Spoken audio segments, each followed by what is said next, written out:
Matthew cheated. His mistress, Melissa, pregnant, looked at me and said, "Since you don't want to have kids, then step aside." Her words hit me like a wave, and for a moment I was dazed. Why did I even agree to being childless in the first place? Oh, right. During our pre-marriage health check, Matthew was diagnosed with infertility. To protect his pride, I hid the report and lied, telling him that I simply didn't want kids, that I preferred a child-free life. Matthew, full of guilt, said, "Elena, I love you, but I really want to have a child." I quietly filed for divorce. Now I wonder, when should I send him the infertility report I kept hidden all these years? Matthew's mistress is Melissa Swan, and I know her too. She's the new secretary at Matthew's company, just out of college. Young and beautiful. When I got her call, I wasn't surprised in the least. In the cafe, she sat there, heavily pregnant, smugly telling me, "You see it for yourself. I'm pregnant and the baby's Matthew's. I heard you insisted on being childless. You're so selfish. If you don't want kids, don't drag Matthew down with you. If you don't want to have kids, then step aside." I felt a wave of dizziness trying to recall, why did I even agree to being childless? Oh, I remember now. It was during our premarital health check when Matthew found out he was infertile. To protect his pride, I hid the report and lied, saying I didn't like children and wanted a child-free life. I looked at Melissa with a complex expression. Finally, my gaze dropped to the coffee in front of her. "Since you're pregnant, maybe you should drink less coffee. Have some milk instead." With that, I stood up and left. I went back to my parents' house and pulled out the old health report from the deepest corner of the closet. Looking at Matthew's infertility diagnosis, I couldn't help but laugh, releasing all the pent-up frustration as my parents stared at me, confused. I already knew about Matthew's affair. He wasn't clever enough to hide it. There were cracks everywhere. At first, it was the sudden influx of messages on his phone, then the increasingly frequent late nights at work, and eventually, it became too obvious to ignore. The scent of perfume on his clothes that wasn't mine. The movie tickets in his pocket I'd never seen, and the lipstick under the passenger seat. I thought about confronting him, making a scene, but in the end I did nothing. 10 years of marriage. What had once been a burning passion had worn down under the weight of daily life, the constant pressure from his parents to have a child, and his growing impatience with me. If there was anything worth holding on to in this marriage, it was that when I first suggested being childless, he agreed. To me, that meant he loved me and cared about my opinions and decisions. But that no longer mattered the moment I found out about his affair. One ordinary day after dinner, I calmly said to him, "Melissa came to see me a few days ago." He looked at me, his face showing no guilt, no panic, just calmly saying, "Oh." Hearing that "oh" erased any last trace of hesitation in me. I told him, "Let's get a divorce." We started the divorce proceedings. I didn't want the house, so he just transferred me the money as half of the estimated market price. Along with the savings in the house, $1 million in total. To gather that amount, I'm sure he drained his small company's working capital. On the day of the divorce, Matthew said, "Elena, I love you, but my parents are getting old and I really want to have a child." He kept implying that while he had cheated, it wasn't really his fault. I didn't say anything, just nodded in full understanding. But in my heart, I couldn't wait for him to find out the truth. When we picked up the divorce certificate from the state court, Melissa was waiting at the door. The moment she saw Matthew and me, she proudly stuck out her belly like a challenge. She was holding a piece of paper, an appointment slip for marriage registration at the city hall. Matthew noticed my gaze fall on the paper and said, "There are a lot of documents to take care of once the baby's born. Having a marriage certificate would make things easier." I couldn't help but laugh. "You don't need to explain. It's none of my business." "Congratulations," I said, addressing Melissa. Matthew smiled. "Thanks, Elena." Melissa snorted, tugging at him. "Our turn's up soon. Let's go, we don't want to waste time." I watched them walk away, smiling but saying nothing. I got into a cab and headed straight to the airport. After the divorce, I also resigned from my job. With money and freedom, I deserved a trip just for myself. Who knows, maybe I'd even have a chance encounter a handsome guy along the way. I flew to San Francisco, a city I had long dreamed of visiting. In the heart of the city, strolling around the Golden Gate Bridge, with the sea breeze in my hair and indulging in authentic local cuisine, all memories of Matthew seemed to fade away. Life after the divorce brought me a sense of freedom I had never known, and it allowed me to slowly begin reflecting on my inner desires and planning my future. I spent a pleasant evening in a small tavern, having a few drinks and chatting with some men who had struck up conversations with me. When I walked back to the hotel alone, my head was a bit light, but my heart was clear. I didn't regret a thing. I was simply wondering what kind of future awaited me. As I was walking leisurely, ready to return to the hotel, a muffled sound of crying caught my attention. I turned and saw a man sitting on the steps of a street corner, his hands covering his face, exuding an air of someone deep in sorrow. The yellowish light from a nearby street lamp glinted off the ring on his finger, subtly gleaming like a reminder of some lost memory. I frowned slightly, shook my head and muttered to myself, I must be drunk, seeing someone crying and thinking I should get involved. I walked closer to him, hesitated for a moment and then, feeling a sudden impulse, asked, Did your wife cheat on you? What's there to cry about? The man looked up, his eyes still teary, glaring at me with anger. My wife didn't cheat, he said, his voice tinged with helpless sorrow. Oh, sorry, I said, giving a nervous laugh. I sat down beside him, trying to think of something to say. His story intrigued me. Eventually I spent some time chatting with him. The man's name was Alexander Brown, and like me, he was from New Orleans. He told me that he and his wife had never been able to have children because she had severe heart disease and was unable to conceive. They had always loved kids and planned to adopt. But no one could have predicted that just a month ago his wife had passed away from a simple flu, leaving him all alone. The San Francisco trip that had been planned for the two of them was now a journey he was taking alone. Hearing his story, I couldn't help but feel a pang of sorrow for him, and I started sharing my own. We were both searching for a future of our own, yet each of us carried painful burdens we couldn't escape. You shouldn't hide what you want to please others, he said after a long pause, his voice quiet but firm. You should pursue what you want, not let others decide for you. I nodded, a trace of determination in my eyes. Maybe. But I don't need his guilt or gratitude. What I want is pure love. I took a deep breath and added quietly, right now I really want a child. That's another reason I came to San Francisco. The hospitals here have more advanced IVF technology. I told him that although there were many opportunities here, there were still practical issues to face. I'd eventually need to return to New Orleans. And New Orleans had stricter laws for single mothers, especially those without partners. Many things would be difficult. And children need a father when they grow up, even if it's just in name. I forced a smile, though my heart wasn't light. You also considered adoption, right? Suddenly an idea struck me. As a single man, the adoption process would be difficult for you and the chances of success are low. What if we had a marriage of convenience? We could try raising a child together if you don't mind. I paused, looking at him seriously. I need a formal marriage. And you need a child. I can help fulfill the wish you and your wife Pence had, and you can provide support for the child as they grow. I extended my hand, locking eyes with him. What do you think? Shall we cooperate? Alexander looked at me for a while, deep in thought, and finally he extended his hand, agreeing earnestly, a pleasure to cooperate. He would return to New Orleans to handle some matters, while I stayed in San Francisco, my heart filled with anticipation for the future. At the sperm bank in San Francisco, I carefully selected a biological father for my child. A man of Nordic descent, 6'3" and a Harvard graduate. 3 months after leaving New Orleans, I returned not alone, but with a tiny life growing inside me. The entire experience felt both miraculous and exciting. When I arrived back in my hometown, I barely had a moment to rest before I was bombarded with my parents' questions. You've got some nerve. You handled something this big without telling us? Do we even matter to you? Having a child isn't simple. There's feeding, changing, and all kinds of things to worry about. How are you going to raise this child on your own?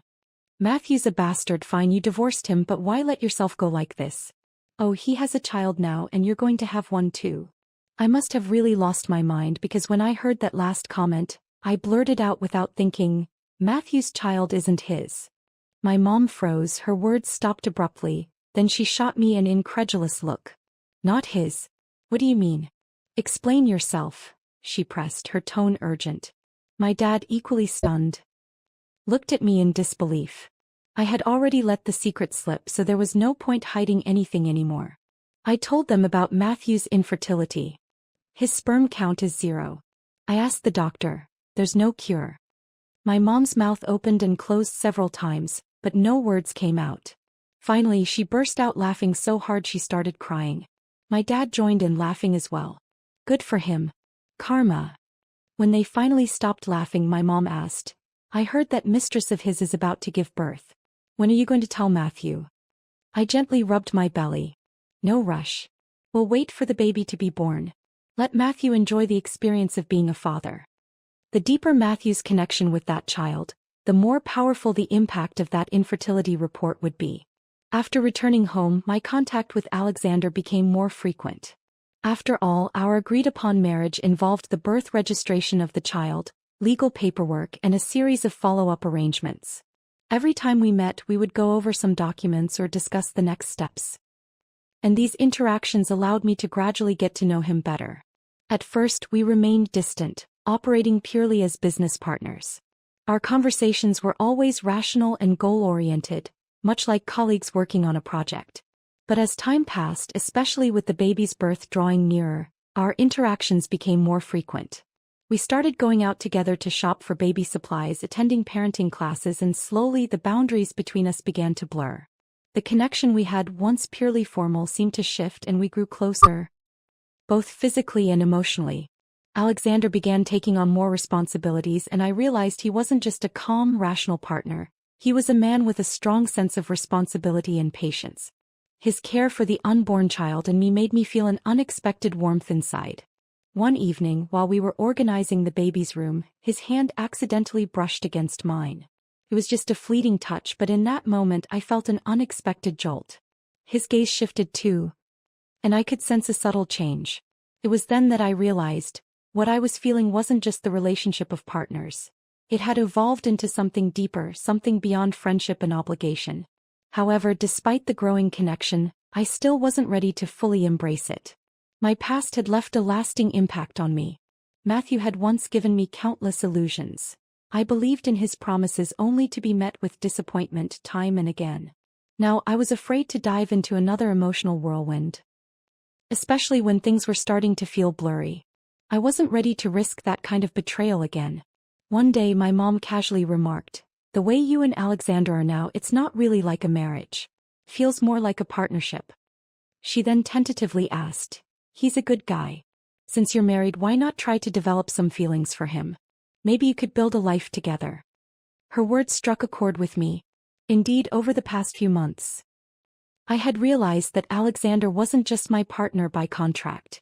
His care for me and the baby had given me a warmth I hadn't felt in a long time, even making me feel a sense of dependence. But even with this, I wasn't ready to fully let go of my past and open myself up to a new beginning. I forced a smile, replying softly, "Mom, I just want to have a child. Marrying Alexander is for the sake of the baby. It'll make things easier for raising him. Plus, it gives him a father figure. Someone who can offer him love and attention as he grows.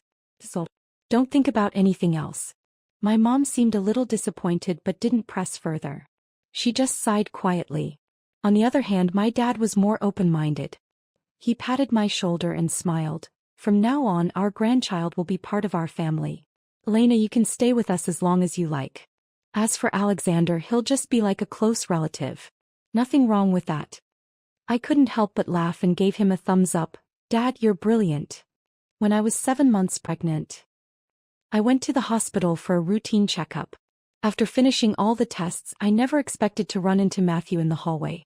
He was talking on the phone, his voice full of excitement. "He's born last night. Yeah, it's a boy, 7.5 pounds. He exchanged a few more pleasantries on the phone before hanging up with a big smile on his face. That's when he noticed me. "Elena." I smiled and said, "Congratulations, Sunha. Must be quite a joy." He cleared his throat and said, "Thanks." Then he asked, "What are you here for?" I didn't say much. "Just a checkup." His eyes instinctively darted to my swollen belly and then to the doctor/'s office door, which had a sign reading "Assisted Reproduction." "Your health."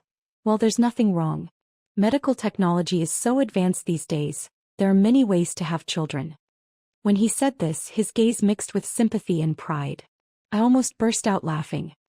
You're right, I replied, but no matter how advanced medicine gets, there are some things that can't be fixed. Like his infertility. Like his unfounded assumptions.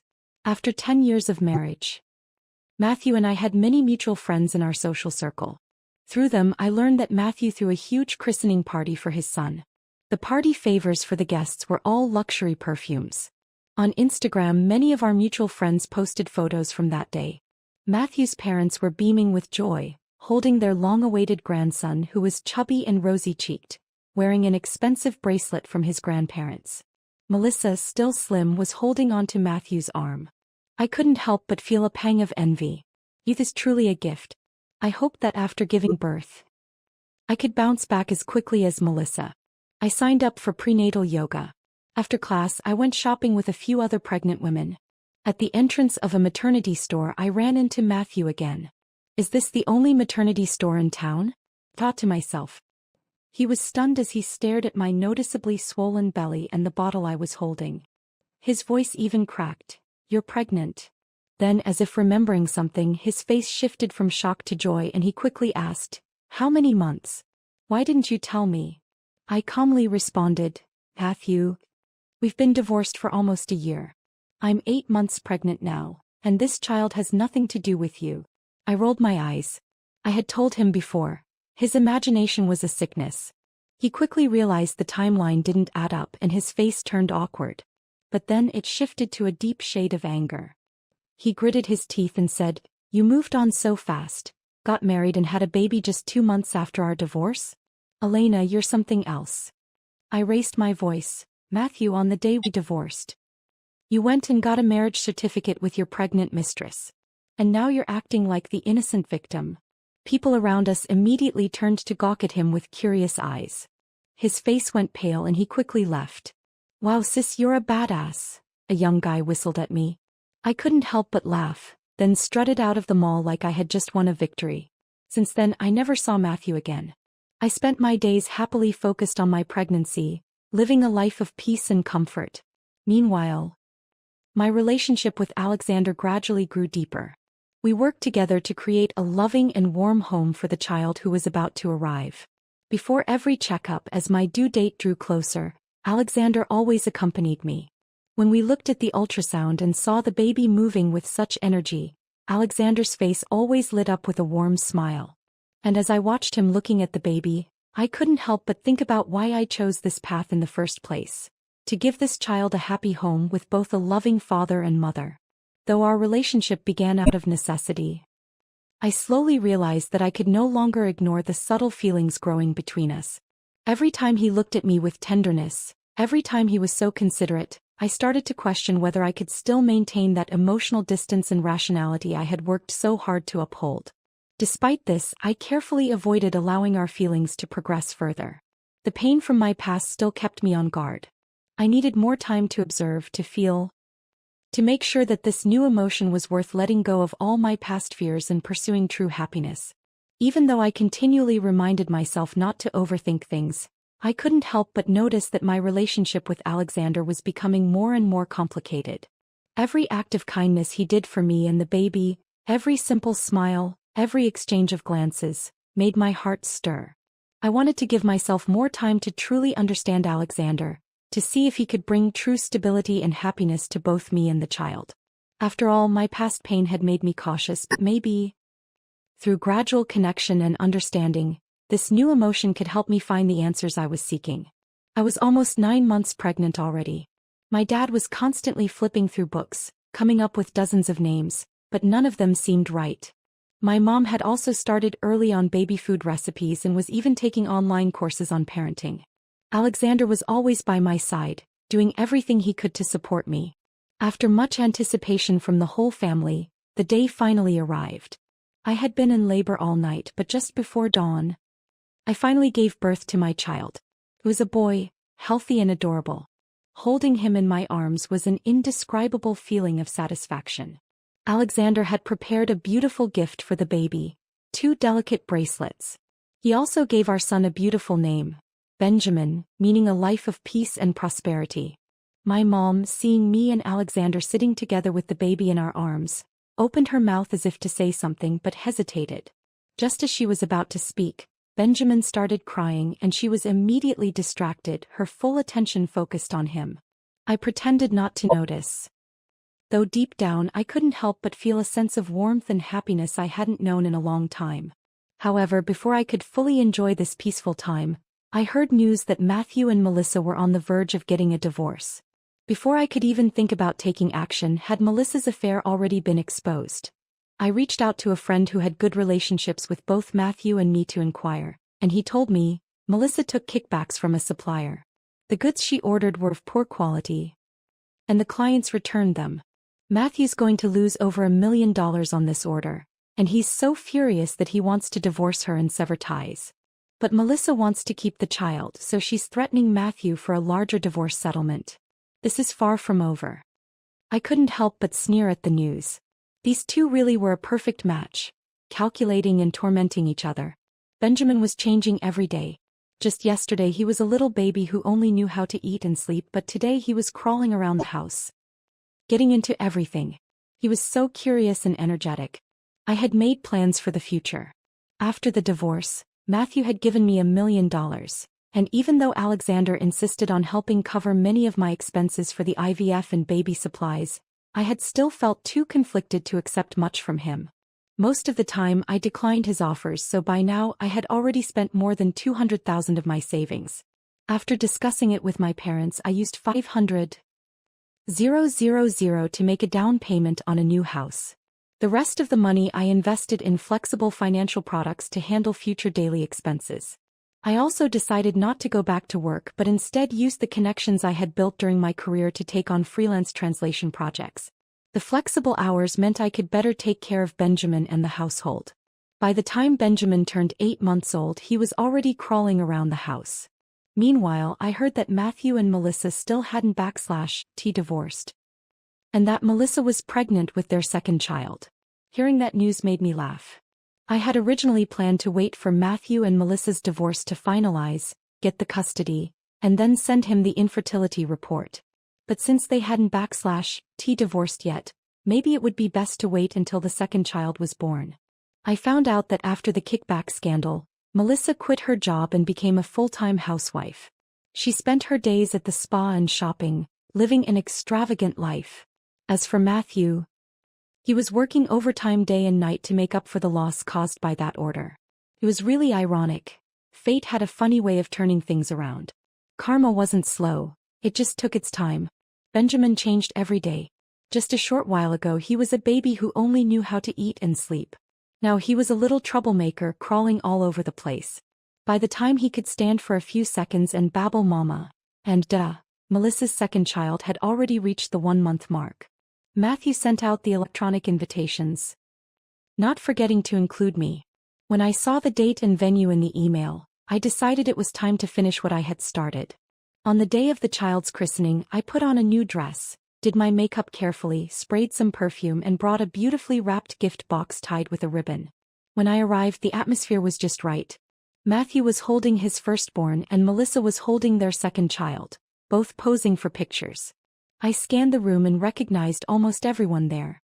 When they saw me, they looked a bit uncomfortable. The chandelier in the banquet hall sparkled, casting a holy glow on Matthew, who looked every bit the proud father.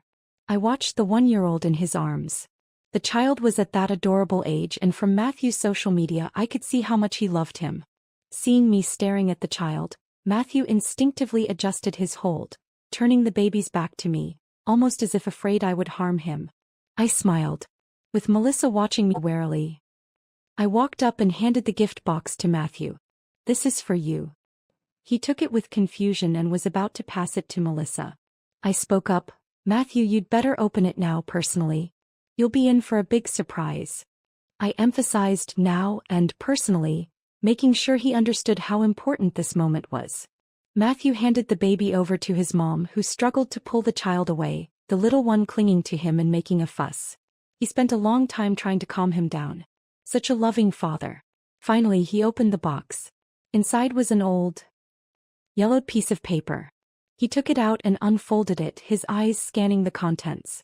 I watched him closely, noting the shift in his expression, from confusion and curiosity to shock and finally to anger. His hand trembled as he held the report and he was breathing heavily. I was worried he might collapse any second. He looked at me, his mouth moving as if he wanted to ask me something. But seeing my composed and confident expression, he immediately understood everything. Matthew turned sharply and slapped Melissa hard across the face. "Bitch," he yelled. The impact stunned Melissa, and her face instantly swelled up. She quickly recovered, screaming, "Matthew, you hit me!" In a flash, she shoved the child into someone else's arms and lunged at Matthew, starting to fight him. Both children began crying loudly, terrified by the scene unfolding before them. I watched in sheer delight. Another slap landed on Melissa's face, this time leaving it red and swollen on the other side. "You lying slut. All you know is spread your legs to seduce men." I had never heard Matthew use such crude language. It was unbearable to listen to. Melissa, her long, sharp nails freshly done, raked them across Matthew's face, leaving deep scratches in their wake. "You dare hit me," she screamed. "I'll kill you." Despite her threats, she was still a woman, recently having given birth, and it didn't take long for Matthew to overpower her. The only sounds left were her painful, blood-curdling screams. The people around them quickly reacted, worried that Matthew might go too far, so a few of his brothers rushed to pull him off. But as they dragged him away, Matthew kicked at Melissa and continued cursing her, his rage far from abating. I picked up the report that had fallen to the ground, dusted it off, and smoothed out the creases before placing it into Matthew's mother's hands. Then I turned and walked away. After a few steps, I heard someone collapse behind me, but I didn't stop. The bomb I had planted 10 years ago was now detonated. I had held on to its fuse for so long, but today I finally let go. And just as I had hoped, it exploded with a bang. It was beautiful to hear. Matthew's mother passed out in a fit of rage and had to be rushed to the hospital. As I walked out of the hotel doors, the cool night breeze brushed against my face, a mix of complicated emotions swirling inside me, but somehow feeling lighter. Just then I heard a familiar voice call out, "Elena." I turned around and saw Alexander standing outside the hotel walking toward me. His face showed little expression, but I could see a hint of concern in his eyes. "What's wrong? You don't look well." His voice was low and gentle with a touch of worry. I paused for a moment, realizing that I might actually be feeling a bit off. I had stayed calm through the scene with Matthew and Melissa, but inside, a storm had been brewing. I nodded slightly and tried to force a smile. "I'm fine, just a little tired." Alexander closed the distance between us, placing his hand gently on my shoulder, his tone soft and caring. "You know, if you ever need anything, I'll always be here." His words warmed my heart. Although our relationship was still based on an agreement, the way he spoke and his concern made me feel like it was something deeper than I had expected. I looked up at him, feeling a little calmer, and softly said, "Thank you, Alexander. I'm fine. Everything that happened today. It's just that Matthew and Melissa deserve it." Alexander looked at me, his eyes full of sympathy and understanding. He nodded before speaking again. "Yes, they do.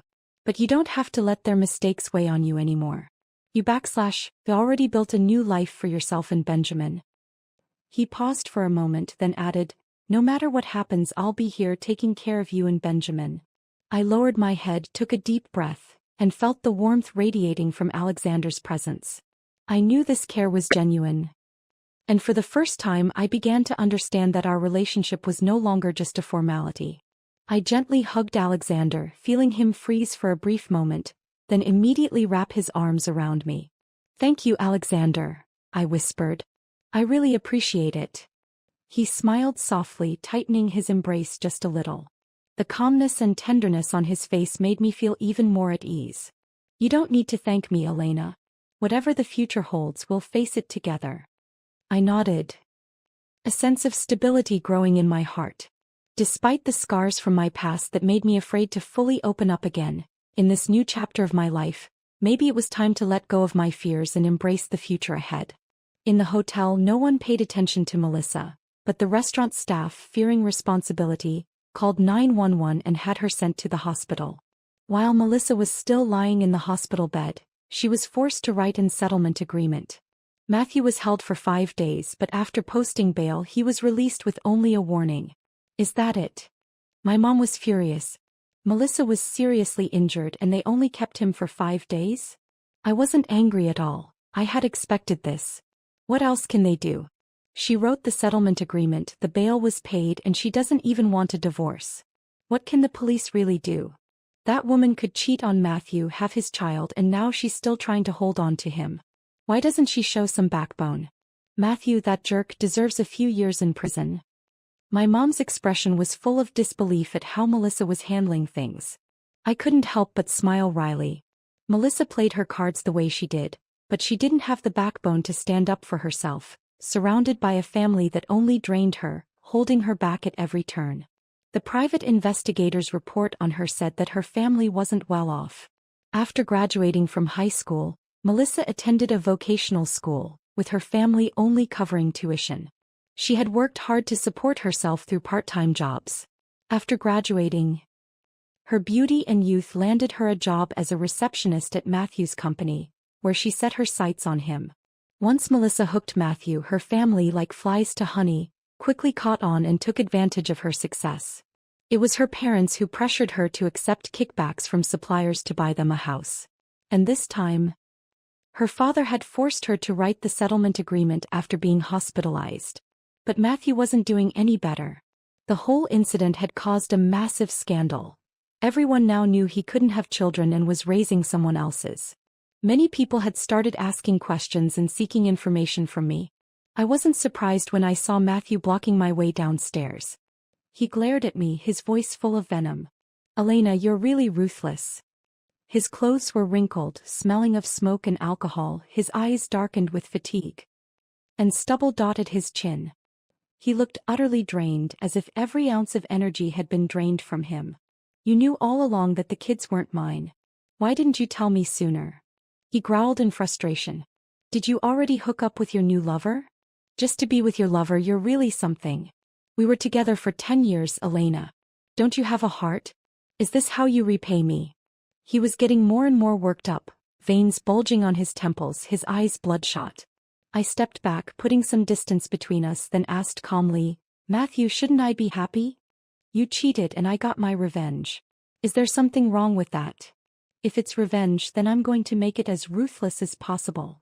How dare you come here and question me? Maybe you should think about how to deal with your 2 precious sons." I threw the words at him, each one a jab. The phrase "precious sons" hit a raw nerve. It backslash, "It's all your fault." He shot back, "You hid the truth from me for 10 years. I shook my head. "It wouldn't have changed anything, Matthew. If I had told you the truth back then, we would have still gotten married. But you would have never admitted you were infertile. You needed to save face." He froze at my words, the truth cutting through him. I painted another possibility, one based on the reality of our 10 years together. I loved you, so I protected you. I kept quiet about the truth. We would have still said we chose to be childless, but your parents would have continued pushing us to have kids. At first you'd have stood by me out of guilt, but eventually you'd have grown numb. You would have left me to handle your parents alone. You'd have grown impatient, tried to avoid the issue, and convinced yourself it wasn't a big deal after all these years. He countered, "That's not true. If I knew from the start, we could have done IVF just like you did and no one would have ever known." "You would have known," I said calmly, "and you would have felt like that child wasn't really yours, that I wasn't clean anymore. You'd have felt off balance and you'd still have cheated." My voice was steady as I stated, "No matter which scenario, your infidelity was inevitable." I sneered. "Matthew, admit it. You're just a spineless scumbag." The words "spineless" hit him hard, and his eyes reddened with fury. "Elena, I won't let you get away with this." I wasn't afraid of his threat, not with my loving family and the constant support from Alexander. What I hadn't expected, though, was that the seemingly polite and well-mannered Alexander actually ran a security company. I only found out after returning to New Orleans and signing an agreement with him. He'd arranged for one of his company's strongest and most capable bodyguards to be by my side, just in case anything happened during my pregnancy. It seemed that he had been preparing for all possibilities in advance. To ensure that Matthew would have no time to bother me, I decided to help Melissa in a way. I privately contacted the best divorce lawyer in the city and offered to cover the majority of her legal fees, as long as she agreed not to divorce Matthew. Without hesitation she agreed. Melissa had just given birth to her second child, still in the postpartum period, and Matthew, as the husband, wasn't in a strong position to file for divorce at that time. He could only either settle through a mutual agreement or file a lawsuit. Naturally, Melissa refused to divorce him, leaving Matthew with no choice but to file for a lawsuit. The lawyer he hired for such an expensive fee proved to be worth every penny. In court he argued that although the child wasn't Matthew's biological son, there was no problem in their relationship. The lawyer emphasized that the couple had been willing to cheat to stay together, proving their love for each other. After marrying Matthew, Melissa had cut ties with everyone else and didn't even know the child wasn't Matthew's. This showed that she had always loved him and wasn't trying to hide anything. He also mentioned that despite the huge financial loss Matthew had suffered at work, he still wanted to stay with Melissa, working hard to rebuild for her. How could their relationship be broken? To top it off, the lawyer presented Matthew's shopping list in court: nurse uniforms, stewardess outfits, sexy lingerie, adult toys. It was an eclectic mix. Even though the child wasn't Matthew's biological son, everyone had loved the child before finding out the truth. This, the lawyer argued, showed that legally and emotionally Matthew's family had accepted the child. The verdict in the first trial was announced. The grounds for divorce were invalid and the divorce petition was rejected. When I saw the news pop up on my phone, I happily opened a bottle of champagne. Melissa was no slouch either. She knelt down in front of Matthew, holding both kids in her arms, and publicly promised to live a good life with him from then on, begging him to forgive her. The video was filmed by onlookers in the courtroom and quickly circulated online. In the video, Melissa was crying with tear-streaked cheeks, saying, "As long as you forgive me, I'll do anything. The kid's father is you. They only recognize you. Please don't abandon us." The younger child could only cry, but the older one reached out to Matthew, calling out, "Daddy," repeatedly, confused about why he wasn't being hugged. The comments quickly started to shift. "Since the jerk can't have kids, isn't it better that he got two for free? The kids are innocent. Does blood relation really matter that much? The mistress is shameless, they can divorce but let the kids stay."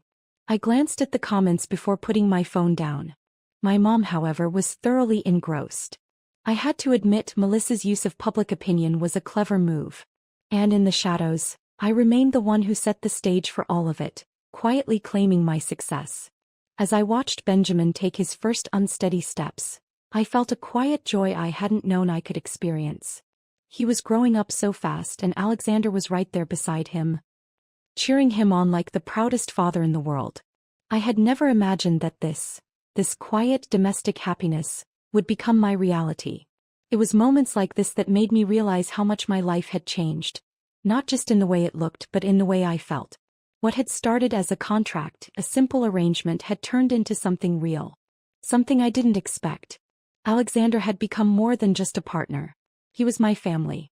And in these quiet moments with our son between us, I finally understood what it meant to truly belong. "Come on, buddy, you can do it," Alexander encouraged as Benjamin wobbled toward him. I knelt beside them, my heart swelling with pride as I watched my son giggle, taking his next step. It felt like everything I'd been through, every hardship, every betrayal, had led me here. Meanwhile, Matthew and Melissa's lives were falling apart. Despite their failed attempt to divorce, their marriage remained a war zone with constant fighting and resentment. Matthew's company had gone bankrupt, his reputation in tatters. Melissa, ever the manipulator, kept playing the victim. But her actions only pushed Matthew further away. Their family was broken and it made me grateful for the peace I had found. I didn't need anything else. I had Alexander, Benjamin, and a future filled with love. I had chosen to let go of my past, and in doing so I'd found something real. "Thank you," I whispered to Alexander one evening as we sat together, watching Benjamin sleep soundly in his crib. "For being here. For making me believe in something better." Alexander smiled softly, squeezing my hand. "We're in this together, Elena. Boys." And for the first time in my life, I truly believed him. The storm had passed. The future, whatever